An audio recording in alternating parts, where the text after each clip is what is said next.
know what a good impact position is? How do we get the maximum, the most efficiency out of our golf shot by using a good impact position? It's not always about speed, about the technical aspects of the takeaway, backswing and downswing.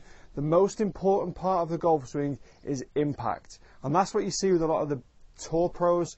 They all have different types of golf swing, different takeaway, different top of the backswing, different downswing. But I think one thing they all do have in common is they have a very, very sound, very perfect, very efficient impact position. And to talk about the good positions now, what we want to try and see from a lot of the golfers is making sure that as we're coming into impact, the left arm with a mid-iron is ahead of the ball. The shaft lean of the club is towards the target. And as a bit of a reference point, we want to try and see the hands on the inside of the left thigh. The weight now will have moved across towards the left-hand side, and my hips will have also started to clear to the left. These are just a few. Also, if we look at the right foot position, as we start to come back down, you'll notice the right knee starts to move in towards the left as I start to rotate, and I get on the inside of my right foot. We want to make sure that as we come into impact, that's the position at impact, and then post impact, we'll then start to see a nice straight left side. So left arm, club, left leg, and all down the left side as well. We're starting to really see a nice straight angle there. Impact position is absolutely vital. So for this particular drill, I'm using a 7-iron, and we want to make sure that we've got maximum compression and we can get the maximum ball speed from the golf swing that we've just created. Maximum efficiency. The golf swing is all about being efficient. We see golfers that swing 100 miles per hour and don't hit the ball very far. In comparison to those that can swing at maybe 80 miles per hour and hit the ball further, they are much more efficient ball strikers. You don't have to swing fast straight away to get your distance, but you really do need to be efficient as possible at impact. So I'm going to go ahead now, I'm going to hit a couple of shots for you. Hopefully I can recreate those angles I've just been talking about.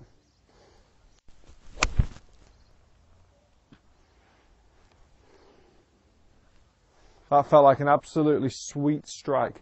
Also, as I hit the ball, I know I compressed it because the ball flight was penetrating. It was very, very strong.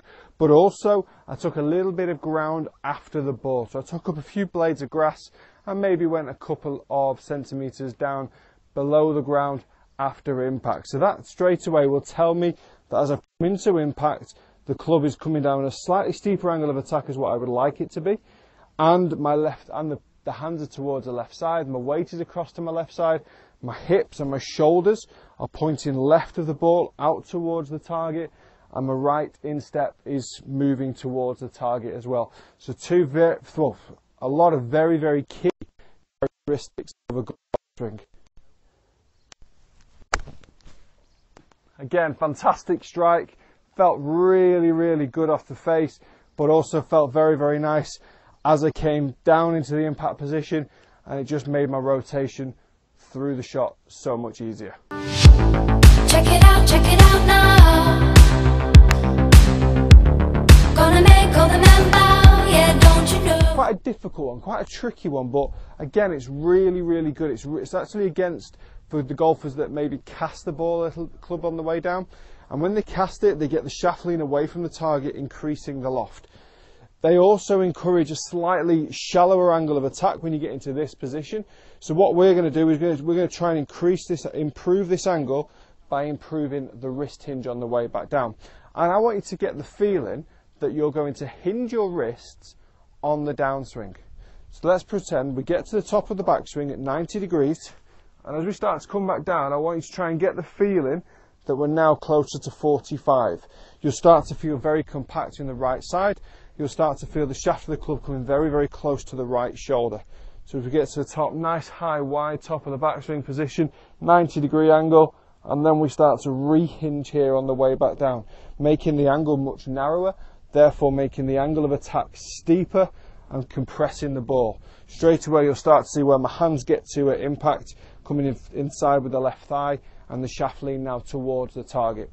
Maybe those golfers that struggle with the cast, you'll start to see the shaft of the club and the left arm being a very, very straight angle on the way down, and then as you're coming into impact, the shaft lean not towards the target.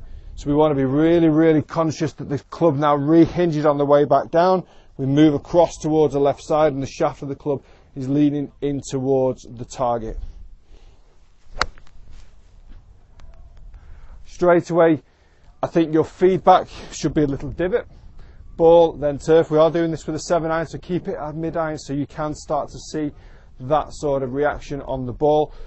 We also want to see the ball flight being a lot stronger, the trajectory being stronger, and potentially, depending if you're using a launch monitor or if you're down at the range, hitting to a target, we want to start to see your distance increasing. So I'm going to go ahead and just try that one more time. So take a neutral 7-iron setup. As I get to the top, I'm at 90. As I start to come back down, I'm decreasing the angle. I'm rehinging on the way back down. And ball flight is so much stronger, the strike is so much more compressed, and the actual efficiency of the shot has just stepped up a grade. Check it out now.